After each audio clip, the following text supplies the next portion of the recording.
Hi friends, welcome to GPR academy. Okay friends, ఇప్పుడు మనం ఎస్హెచ్జిడి constable సంబంధించిన previous year general knowledge and general awareness సంబంధించిన క్వశ్చన్లు చూడడం జరుగుతుంది. ఇది పార్ట్ 17 ఫ్రెండ్స్. లాస్ట్ 16 పార్ట్స్ ఎవరైనా చూడకపోతే కింద డిస్క్రిప్షన్లో ప్లేలిస్ట్ లింక్ ఉంటుంది, లేకుంటే మా ఛానల్లో కూడా ప్లేలిస్ట్ అవైలబుల్ ఉంది, వెళ్ళి చూడండి ఫ్రెండ్స్. ఓకే ఫ్రెండ్స్, ఈ పేపర్ వచ్చేసి మనం ఎక్స్ప్లెనేషన్తో చేయడం జరుగుతుంది. మన సబ్స్క్రైబర్ ఒకళ్ళు అడిగారు ఎక్స్ప్లెనేషన్తోనని, కాబట్టి నాకు చెప్పుకుంటూ రాయడము చాలా కష్టమవుతుంది, కాబట్టి డైరెక్ట్ టైప్ చేసి మీకు అందించడం జరుగుతుంది. ఓకే, ఇప్పుడు ఈ పేపర్ వచ్చేసి ఎప్పుడు జరిగిందంటే, ఓకే, ఈ పేపర్ వచ్చేసి 2023 ఒకటో నెల 16వ తారీఖు జరిగిన పేపర్ ఫ్రెండ్స్. ఇది టైమింగ్ కూడా చూసుకోవచ్చు, 11:45 నుండి 12:45 మధ్య. అంటే ఇది shift 2 friends. Shift 1 already upload చేశాను, వెళ్ళి చూడకపోతే చూడండి. ఓకే, ఇప్పుడు మనం డైరెక్ట్ పేపర్ చూద్దాం ఫ్రెండ్స్. ఓకే, టాపిక్లోకి వెళ్దాం.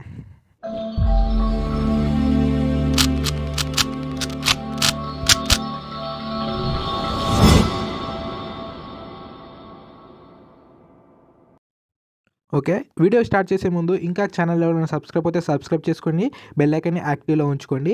అలాగే మీరు ఇచ్చే లైక్స్ మాకు ఎంతో మోటివేషనల్గా ఉంటాయి, కాబట్టి మరిన్ని వీడియోలు చేస్తాం, కాబట్టి please like this video friends. ఇంకా మీ వీడియో నచ్చినట్టయితే మీ ఫ్యామిలీ మెంబర్స్కి అండ్ మీ ఫ్రెండ్స్కి షేర్ చేయండి ఫ్రెండ్స్. ఓకే, ఈ పేపర్ కావాలనుకుంటే కింద పేడ్ ఛానల్ గ్రూప్ లింక్ ఉంటుంది, వెళ్ళి జాయిన్ అవ్వండి.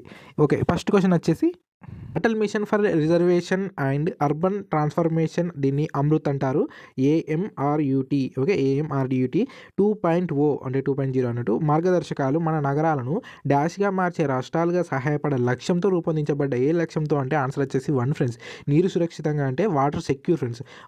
నీరుని కాపాడాలనే లక్ష్యంతో ఈ అమృత్ 2.0 అంటే అమృత్ 2.0 ప్రారంభించబడింది అన్నట్టు. ఓకే, దీని గురించి మనం కొన్ని వివరాలు చూద్దాం ఫ్రెండ్స్. అమృత్ 2.0 1 అక్టోబర్ 2021 ప్రారంభించబడింది. అయితే ఈ అమృత్ 2.0 కోసం మొత్తం సూచించిన వ్యయం ఎంత అంటే 2,77,000 కోట్లు ఫ్రెండ్స్. ఓకే, 2,77,000 కోట్లు దీనికోసం ఖర్చు చేయాలని కేంద్ర ప్రభుత్వం అనుకుంది. ఓకే, ఇది జూన్ 2015లో ప్రధానమంత్రి నరేంద్ర మోడీ ద్వారా ప్రారంభించబడింది. అంటే ప్రధానమంత్రి అయిన నరేంద్ర మోడీ గారు ఈ 2015 జూన్లో ఈ పథకాన్ని ప్రారంభించడం జరిగింది. ఓకే, నెక్స్ట్ వచ్చేసి అమృత్ గృహాల నీటి సరఫరా. అంటే వీటి యొక్క లక్ష్యాలు ఏంటి అంటే ఫ్రెండ్స్, అమృత్ గృహాలకు నీటి సరఫరా, మురుగునీటి పారుదల మరియు పట్టణ రవాణా వంటి ప్రాథమిక సేవలను అందించడం మరియు నగరాల్లో సౌకర్యాలను అందించడం లక్ష్యంగా పెట్టుకుంది. ఇలా కూడా ఒక క్వశ్చన్ ఉంది ఫ్రెండ్స్. అమృత్ 2.0 యొక్క లక్ష్యం ఏంటిదని ఇవి కూడా ఇచ్చే అవకాశం ఉంది. ఓకే, ఇవి కూడా గుర్తుంచుకోండి. వీటి యొక్క ఈ వ్యయం కూడా గుర్తుంచుకోండి, 2,77,000 కోట్లు. ఓకే, డేట్ కూడా గుర్తుంచుకోండి, 2015 జూన్లో ప్రారంభించబడింది అమృత్ 2.0. ఓకే, నెక్స్ట్ వచ్చేసి సెకండ్ క్వశ్చన్. భారత రాజ్యాంగంలో క్రింది ఏ ఆర్టికల్లో దోపిడీకి వ్యతిరేకంగా హక్కుల గురించి తెలియజేస్తుంది? దోపిడీ వ్యతిరేకంగా హక్కు గురించి తెలియజేస్తుంది. ఓకే, ఆన్సర్ వచ్చేసి ఫ్రెండ్స్ 3.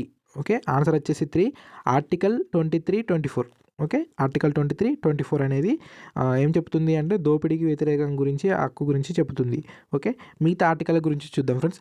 ఆర్టికల్ 33. ఓకే, ఆర్టికల్ 33, 34 చూద్దాం. ఆర్టికల్ 33 వచ్చేసి ప్రాథమిక హక్కులపై పరిమితులు విధించే అధికారం పార్లమెంటుకు ఉంటుంది, ఇందులో ఉంది. ఒక ఆర్టికల్ 33లో. ఆర్టికల్ 34 చూద్దాం. ఆర్టికల్ 34లో సైనిక శాసనం అమల్లో ఉన్నప్పుడు ప్రాథమిక హక్కులపై పరిమితులు ఉంటాయి. ఓకే, ఆర్టికల్ 37 ఇప్పుడు సెకండ్ది. ఆర్టికల్ 37 వచ్చేసి ఆదేశిక సూత్రాల అమలు. ఓకే, ఆదేశిక సూత్రాల అమలు గురించి ఆర్టికల్ 37లో ఉంటాయి.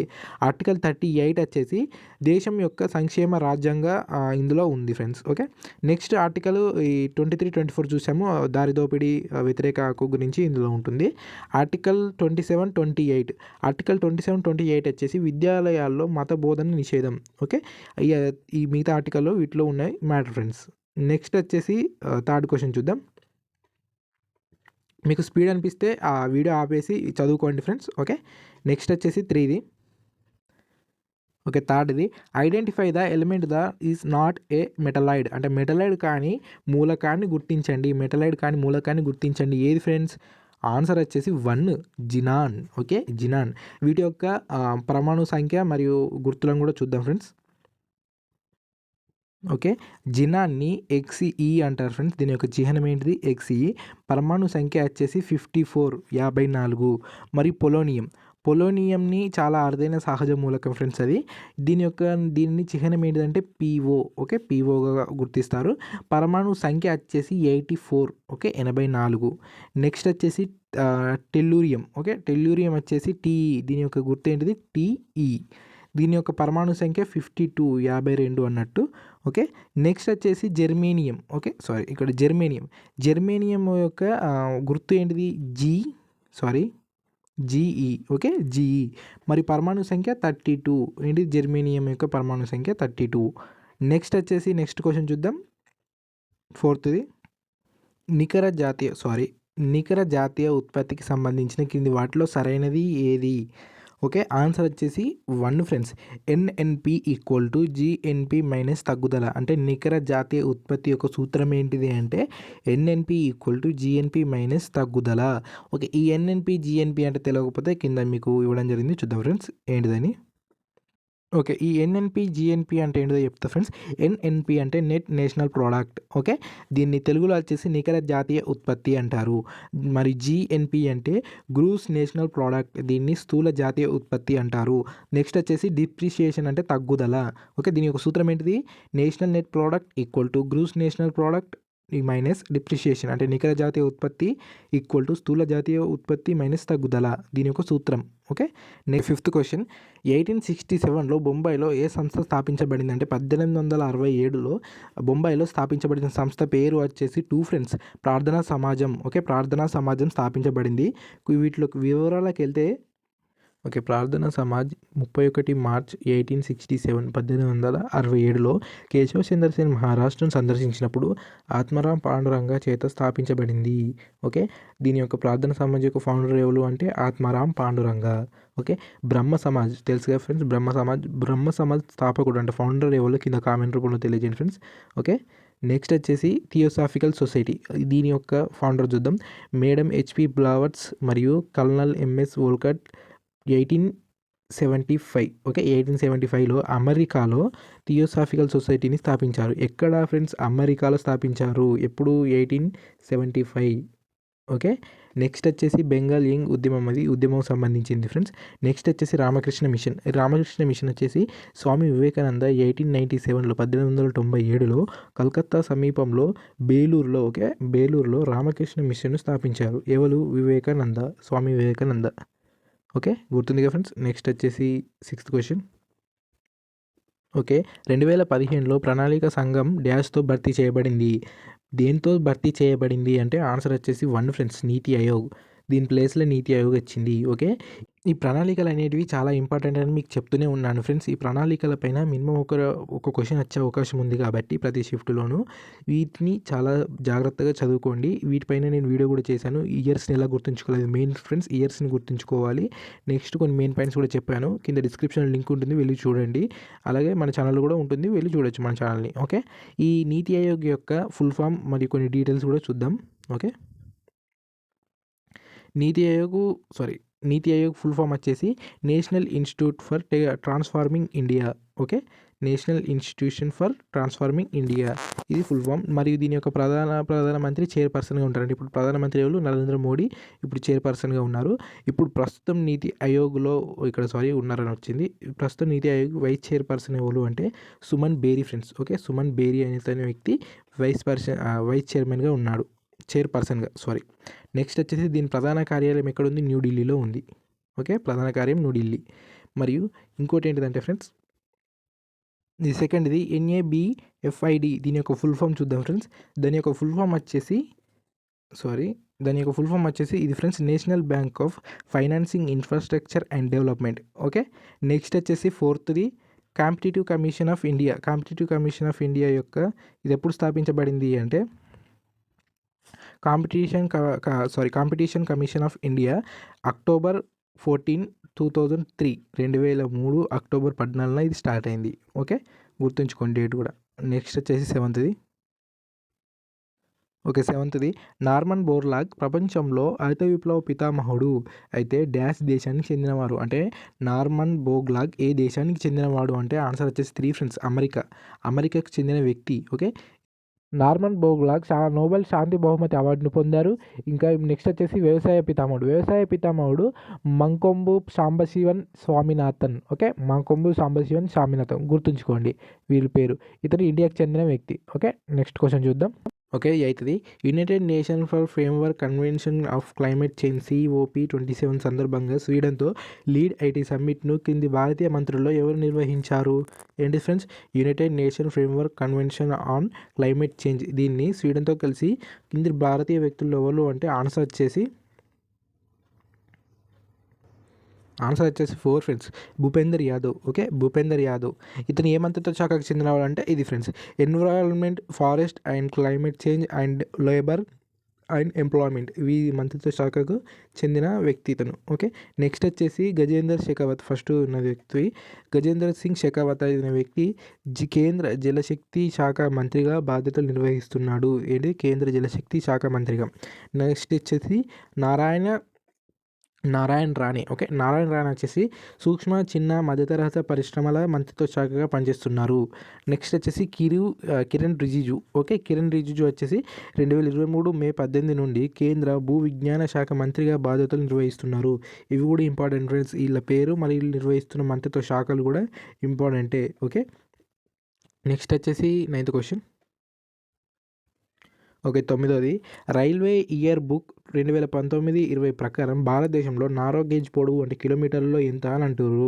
ఓకే, ఆన్సర్ వచ్చేసి 4 ఫ్రెండ్స్, 1604 కిలోమీటర్లు. ఓకే, 1604 కిలోమీటర్లు అన్నట్టు. ఓకే, ఇది గుర్తుంచుకోండి, ఇది సరిపోతుంది దీనికి. నెక్స్ట్ క్వశ్చన్ చూద్దాం.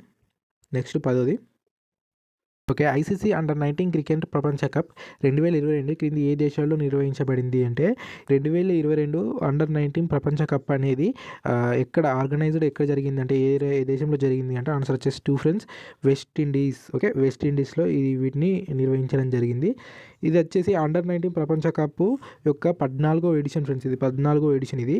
మరి కరేబియన్ దీవులు ఉంటాయి ఫ్రెండ్స్, వాటిలో ఇది జరిగిన మొదటి ఎడిషన్. ఓకే, మొదటి ఎడిషన్ ఇది. ఆల్రెడీ 14 ఎడిషన్స్ అయిపోయినాయి అన్నట్టు. ఓకే, నెక్స్ట్ వచ్చేసి 11వది. క్రింది వాటిలో ఏ రాష్ట్రం వెదురు బిందు సేద్యం వ్యవస్థను ఉపయోగిస్తుంది అంటే వెదురు బిందు వ్యవస్థ అంటే ఏంటంటే ఫ్రెండ్స్ చూపిస్తాను. ఈ ఆన్సర్ వచ్చేసి 3 ఫ్రెండ్స్, మేఘాలయ. ఈ వెదురు బిందు వ్యవస్థ అనేది వెదురు పైపులను ఉపయోగించి ప్రవాహం మరియు ఊట నీటిని నొక్కే 200 ఏళ్ల నాటి వ్యవస్థ ఇది. అంటే ప్రవహించే నీటి నుండి ఈ పైపుల ద్వారా వారు నీరును పారుదల చేసుకొని వాళ్ళు వ్యవసాయం చేసేవారు అన్నట్టు. ఇది మేఘాలయలో, ఈ వ్యవస్థ మేఘాలయలో ఉంది. ఓకే, ఈ నీటి పారుదల వ్యవస్థ మేఘాలయలో ఉంది. ఆ పైపులతో వాళ్ళ వ్యవసాయం నీటిని మరలించుకొని వాళ్ళు వ్యవసాయం చేస్తారు ఫ్రెండ్స్. దీన్నే వెదురు బిందు సేద్యం అంటారు. ఓకే, నెక్స్ట్ వచ్చేసి 12వది. ఓకే, 12వది, పూల్ డే పంటల పండగ భారతదేశంలో క్రింది ఏ రాష్ట్రంలో ప్రధానంగా జరుపుకుంటారు అంటే ఈ పండుగను భారతదేశంలో ఏ రాష్ట్రంలో జరుపుకుంటారు అంటే ఆన్సర్ వచ్చేసి 2 ఉత్తరాఖండ్. ఓకే, ఈ ఉత్తరాఖండ్లో ఇది పంటల పండుగ అన్నట్టు ఫ్రెండ్స్ వాళ్ళకు. ఇది పూల్ డే పండుగ అనేది వసంత ఋతువును స్వాగతించడానికి జరుపుకునే పవిత్రమైన జానపద పండుగ ఇది. ఓకే, గుర్తుంచుకోండి, జానపద పండుగ. హిందూ మాసమైన చైత్రమాసం యొక్క మొదటి రోజున ఈ పండుగను జరుపుకుంటారు. ఓకే, ఎప్పుడు చైత్రమాసం మొదటి రోజున ఈ పూల్ డే పండుగను ఉత్తరాఖండ్ వాళ్ళు జరుపుకుంటారు అన్నట్టు. ఓకే, ఇది కూడా గుర్తుంచుకోండి, జానపద పండుగ ఇది. నెక్స్ట్ వచ్చేసి పండుగల పైన కూడా ఇంపార్టెంట్ అడిగే అవకాశం ఉన్నాయి. ఇక్కడ ఇంగ్లీష్లో ఉంది 13వది, తెలుగు కింద చూపిస్తాను. జాతీయ మహిళా కమిషన్ జనవరి డాష్లో చట్టబద్ధమైన సంస్థగా ఏర్పాటు చేయబడింది అంటే ఏ సంవత్సరంలో ఇది చట్టబద్ధమైన సంస్థగా ఏర్పాటు చేయడం జరిగింది అంటే ఆన్సర్ వచ్చేసి 1 ఫ్రెండ్స్, 1992లో ఇది చట్టబద్ధమైన సంస్థగా మారింది. ఓకే, 1992లో. వీటి గురించి కొన్ని చూద్దాం. ఇది వచ్చేసి జాతీయ మహిళా కమిషన్ చట్టం 1990. ఓకే, 1990 ప్రకారం జనవరి 1992లో జాతీయ మహిళా కమిషన్ చట్టబద్ధమైన సంస్థగా ఏర్పడింది. ఓకే, ఏ చట్టం ప్రకారం ఫ్రెండ్స్ 1990. ఓకే, 1990 మహిళా కమిషన్ చట్టం ప్రకారం 1992 జనవరిలో ఈ చట్టబద్ధమైన సంస్థగా మారింది. ఓకే, ఇప్పుడు ప్రస్తుతం అయితే శ్రీమతి రేఖా శర్మ ప్రస్తుతం జాతీయ మహిళా కమిషన్ చైర్మన్గా ఉన్నారు. శ్రీమతి రేఖా శర్మ, గుర్తుంచుకోండి. ఓకే, నెక్స్ట్ వచ్చేసి 14వది. క్రింది వాటిలో దేని లోపం వలన ఎముకలు బలహీనపడతాయి మరియు దంతక్షయం ఏర్పడుతుంది? వీటి లోపం వల్ల ఆన్సర్ వచ్చేసి 3 ఫ్రెండ్స్, కాల్షియం లోపం వల్ల ఎముకలు బలహీనపడతాయి మరియు దంతక్షయం వచ్చే అవకాశం ఉంది. ఎందుకంటే ఫ్రెండ్స్ శరీరంలో కాల్షియం శరీరంలో అత్యంత సమృద్ధిగా ఉండే ఖనిజం అన్నట్టు. ఇది శరీరంలో దాదాపు అన్ని కాల్షియం ఎముకలు మరియు దంతాలలో నిల్వ చేయబడుతుంది. వీటికి నిర్మాణం మరియు గట్టితనాన్ని ఇస్తుంది. అంటే ఏంటిదంటే ఫ్రెండ్ కాల్షియం వల్లనే మన ఎముకలు మరియు దంతాలు గట్టిగా ఉంటాయి అన్నట్టు, గట్టిదనాన్ని ఇస్తుంది. ఏది కాల్షియం. ఇవి లోపించడం వల్ల మనకు దంతక్షయం వచ్చే అవకాశం ఉంది ఈ దంతాలకైతే. ఓకే, నెక్స్ట్ వచ్చేసి విటమిన్ ఏ. ఇక్కడ చూడొచ్చు విటమిన్ ఏ గురించి చూద్దాం. విటమిన్ ఏ సాధారణ దృష్టి, రోగనిరోధక వ్యవస్థ, పునరుత్పత్తి మరియు పెరుగుదల మరియు అభివృద్ధికి సహాయపడుతుంది. ఏది విటమిన్ ఏ అనేది వీటన్నిటికి సహాయపడుతుంది. అలాగే విటమిన్ ఏ దృష్టి పెరుగుదల మరియు కణ విభజన, పునరుత్పత్తి మరియు రోగనిరోధక శక్తికి ముఖ్య పోషకం ఏది విటమిన్ ఏనే. ఓకే, వీటికి నెక్స్ట్ వచ్చేసి విటమిన్ ఏ కూడా యాంటీ ఆక్సిడెంట్గా పనిచేస్తుంది. ఓకే, యాంటీ ఆక్సిడెంట్గా పనిచేసే లక్షణాన్ని కలిగి ఉన్నది ఏది విటమిన్ ఏ. ఇట్లా కూడా గుర్తుంచుకొని నెక్స్ట్ వచ్చేసి టమాటాలు, సీతాఫలము, మామిడి పండ్లు, గుడ్లు, పాలు, చేపలు వీటన్నిటిలో ఎక్కువగా విటమిన్ ఏలో ఉంటుంది. ఓకే, వీటన్నిటిలో ఎక్కువ ఏముంటుంది విటమిన్ ఏ ఉంటుంది. నెక్స్ట్ వచ్చేసి అయోడిన్ మెదడులో థైరాయిడ్ గ్రంథికి థైరాక్సిన్ అనే హార్మోన్ తయారు చేయడానికి సహాయపడుతుంది. ఓకే, అయోడిన్ ఏం చేస్తుంది థైరాయిడ్ గ్రంథి ఉంటుంది ఫ్రెండ్స్, వీటిలో థైరాక్సిన్ అనే హార్మోన్ విడుదల చేయడానికి ఇది బాగా ఉపయోగపడుతుంది అయోడిన్ అనేది. ఓకే, నెక్స్ట్ వచ్చేసి ఐరన్ తెలిసింది ఫ్రెండ్స్. ఐరన్ వచ్చేసి శరీర పెరుగుదల అంటే మన శరీరం యొక్క పెరుగుదల మరియు అభివృద్ధికి అవసరమైన ఖనిజం ఏది ఐరన్. గుర్తుంచుకోండి, వీటన్నిటిని చదువుకోండి. నెక్స్ట్ వచ్చేసి 15ది మీకోసం త్వరగానే కంప్లీట్ చేస్తాను కాబట్టి వీడియోని స్కిప్ చేయకుండా ఇంటి దాకా చూడండి. ఇప్పుడు అస్సాం ప్రభుత్వం నుండి ఉత్తమ నాట్య దర్శకుడు అవార్డును ఎవరు తీసుకున్నారు? Dance director. Okay, best dance director. Okay, answer వచ్చేసి 1 ఫ్రెండ్స్, జతిన్ గోస్వామి. ఓకే, వీటి గురించి చూద్దాం. ప్రభుత్వం అతనికి 2008లో పద్మశ్రీ అవార్డును బహుకరించింది. ఎవరికి? జతిన్ గోస్వామికి 2008లో పద్మశ్రీ వచ్చింది. చాలా అవార్డులు వచ్చాయి ఫ్రెండ్స్, నేనైతే ఈ పద్మశ్రీ అయితే ఒకటి పెట్టాను. చాలా అవార్డులు వచ్చాయి ఇతనికి, జతిన్ గోస్వామికి. ఓకే, నెక్స్ట్ క్వశ్చన్ చూద్దాం. ఓకే, 16ది కూసుకుంట్ల ప్రభాకర్ రెడ్డి. ఇతను మన తెలంగాణకు చెందిన వ్యక్తి. ఎవరు? కూసుకుంట్ల ప్రభాకర్ రెడ్డి. నవంబర్ 2022లో తెలంగాణలోని డాష్ నియోజకవర్గం నుండి శాసనసభ సభ్యుడిగా ఎన్నికయ్యారు. అంటే ఏ నియోజకవర్గం నుండి శాసనసభ సభ్యుడిగా ఎన్నికయ్యారు అని క్వశ్చన్ ఫ్రెండ్స్. ఆన్సర్ వచ్చేసి 3 ఫ్రెండ్స్, మునుగోడు. ఓకే, మునుగోడు నుండి ఈ 2022 నవంబర్లో శాసనసభ సభ్యుడిగా ఎన్నికయ్యారు. ఓకే, గుర్తుంచుకోండి. ఇవి ఇలా కూడా అడుగుతారు ఫ్రెండ్స్, కొన్ని రాష్ట్రాల గురించి అడుగుతారు. ఇప్పుడు అయితే మన తెలంగాణ గురించి అడిగారు. నెక్స్ట్ వచ్చేసి క్వశ్చన్. ఓకే, 17ది బాస్కెట్బాల్ సందర్భంలో క్రింది వాటిలో ఏది సరైనది? అంటే బాస్కెట్బాల్కి సంబంధించి క్రింది వాటిలో ఏది సరైనది? ఓకే, ఒక్కొక్క ఆప్షన్ని ఎలిమినేట్ చేసుకుంటూ పోదాం. ఫస్ట్ ఆప్షన్ వచ్చేసి ఒక ఆటగాడిని 20 సెకండ్లోపు భర్తీ చేయాలి. ఇది తప్పు ఫ్రెండ్స్, 20 సెకండ్లోపు భర్తీ కాదు. ఆన్సర్ వచ్చేసి ఎంత అంటే 10 సెకండ్స్లోనే భర్తీ చేయాలి. అంటే ఇది తప్పు, ఒకటే ఆన్సర్ తప్పు. నెక్స్ట్ వచ్చేసి ఆటను ప్రారంభించడానికి 5 ఆటగాళ్లతో కూడిన 2 జట్లు అవసరము. ఇది correct friends. Okay, option 2 is correct answer దీనికి సంబంధించి. ఓకే, నెక్స్ట్ మిగతా క్వశ్చన్స్ కూడా చూద్దాము ఏం తప్పు ఉన్నాయో. ప్రతి బాస్కెట్బాల్ తప్పనిసరిగా కనీసం 700 గ్రాముల బరువు కలిగి ఉండాలి. ఓకే, 700 గ్రాముల బరువు కలిగి ఉండాలి. తప్పు ఫ్రెండ్స్, ఎందుకంటే మెన్స్కి అయితే 580 నుండి 620 గ్రాముల మధ్యలో ఉండాలి. ఉమెన్కి అయితే 510 నుండి 550 గ్రాముల మధ్యలో ఈ బాస్కెట్బాల్ యొక్క బరువు ఉండాలి. ఓకే, ఇది కూడా తప్పన్నట్టు. నెక్స్ట్ వచ్చేసి 4 బాస్కెట్బాల్ గేమ్ 1981లో కనుగొనబడింది. ఇది తప్పు ఫ్రెండ్స్, ఎందుకంటే ఇది చూపిస్తా ఒక నిమిషం. ఇది వచ్చేసి జేమ్స్ నైస్మిత్ అనే వ్యక్తి కనిపెట్టారు. ఈ గేమ్ను 1891లో కనిపెట్టారు. ఇక్కడ 1981 ఉంది కానీ 1891లో దీన్ని కనిపెట్టారు. అంటే ఇది కూడా తప్పు. ఇది 3ది 4ది 1 అంటే ఆన్సర్ వచ్చేసి 2 ఈజ్ కరెక్ట్ ఆన్సర్. ఓకే, 17ది ఆన్సర్ ఏంటిది 2. నెక్స్ట్ వచ్చేసి 18ది రాష్ట్ర శాసనసభ సమావేశాలు జరిగినప్పుడు మరియు తక్షణ చర్య అవసరమని సంతృప్తి చెందినప్పుడు క్రింది వారిలో ఎవరు ఆర్డినెన్స్ను జారీ చేస్తారు? ఓకే, ఆర్డినెన్స్ను జారీ చేసే అధికారం కింది వారిలో ఎవరికి ఉంది అంటే ఆన్సర్ వచ్చేసి 4 ఫ్రెండ్స్, గవర్నర్కు ఉంది. ఓకే, గవర్నర్కు ఉంది. ఇక్కడ కింద చూద్దాము. రాష్ట్ర గవర్నర్ భారత రాజ్యాంగంలో ఆర్టికల్ 213 ప్రకారం, గుర్తుంచుకోండి 213 ప్రకారం ఆర్డినెన్స్ను కూడా జారీ చేయవచ్చు. ఓకే, ఆర్డినెన్స్ను జారీ చేసే అధికారం వాళ్ళకు ఉంది, గవర్నర్కు ఉంది. ఏ ఆర్టికల్ ప్రకారం? 213 ప్రకారం. ఓకే, గుర్తుంచుకోండి. నెక్స్ట్ వచ్చేసి 19ది డాష్ అనేక సంవత్సరాల పాటు మగధ రాజధానిగా ఉంది. దాన్ని పాటలీపుత్రకు మార్చారు. అంటే ఏది ఎక్కువ సంవత్సరాలు రాజధానిగా ఉంది మగధకు అంటే ఆన్సర్ వచ్చేసి 1 రాజగృహ. ఓకే, రాజగృహ అనేది ఎక్కువ సంవత్సరాలు మగధ రాజ్యంగా పనిచేసింది. నెక్స్ట్ వచ్చేసి ఈ మగధ రాజ్యం ఒక శక్తివంతమైన రాజ్యం మరియు అనేక సంవత్సరాలు దాని రాజధాని బీహార్లోని రాజగృహ. ఎక్కడ ఉంటుంది? రాజగృహ అనేది బీహార్లో ఉంటుంది. ప్రస్తుతం దీన్ని రాజ్గిరి అంటారు. ఓకే, తర్వాత ఇది పాటలిపుత్రకి మార్చారు. దీన్ని ప్రస్తుతం ఏమంటారంటే పాట్నాగా పిలుస్తారు. ఓకే, పాటలిపుత్రని పాట్నా అంటారు. ఇదే లాస్ట్ క్వశ్చన్ ఫ్రెండ్స్. వీడియో నచ్చినట్టయితే లైక్ చేసి మీ ఫ్యామిలీ ఫ్రెండ్స్కి షేర్ చేయండి ఫ్రెండ్స్. ఇంకా ఛానల్ని సబ్స్క్రైబ్ అయితే సబ్స్క్రైబ్ చేసుకోండి. ఓకే, 20ది ప్రస్తుతం ప్రపంచ ప్రఖ్యాత నర్తకి గులాబో సపేరా క్రింది వాటిలో ఏ నృత్య రూపానికి ప్రసిద్ధి చెందింది. ఇక్కడ తప్పు పడ్డ ఫ్రెండ్స్, ప్రసిద్ధి చెందింది. ఓకే, ఆన్సర్ వచ్చేసి 3 ఫ్రెండ్స్, కల్బేలియా. ఓకే, కల్బేలియా నృత్య రూపానికి ప్రసిద్ధి చెందిన వ్యక్తి ఆమె. ఈ కల్బేలియా నృత్యం గురించి కొన్ని చూద్దాం ఫ్రెండ్స్. కల్బేలియా నృత్యం భారతదేశంలో రాజస్థాన్ రాష్ట్రానికి చెందిన జానపద నృత్యం. ఇది సపేరా డ్యాన్స్ లేదా స్నేక్ చార్మర్ డ్యాన్స్ వంటి పేరుతో ప్రసిద్ధి చెందింది. అంటే వీటికి 2 పేర్లు ఉన్నాయి చూడండి. ఓకే, నెక్స్ట్ వచ్చేసి గూమర్. ఇక్కడ ఫస్ట్ ఆప్షన్ ఉంది ఫ్రెండ్స్. ఇది గూమర్ లేదా గూమర్ రాజస్థాన్ ప్రసిద్ధ జానపద నృత్యం. ఓకే, జానపద నృత్యం, రాజస్థాన్ యొక్క జానపద నృత్యం ఏంటిది గూమర్ అన్నట్టు.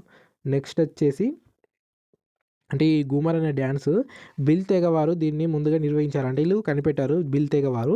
తర్వాత ఇది రాజస్థాన్ సంఘాలన్నీ స్వీకరించింది. అంటే రాజస్థాన్లో ప్రజలందరూ దీన్ని స్వీకరించారు అన్నట్టు ఈ గూమర్ నృత్యాన్ని. ఓకే ఫ్రెండ్స్, ఈ వీడియో నచ్చినట్లయితే లైక్ చేసి సబ్స్క్రైబ్ చేసుకోండి. Bye friends.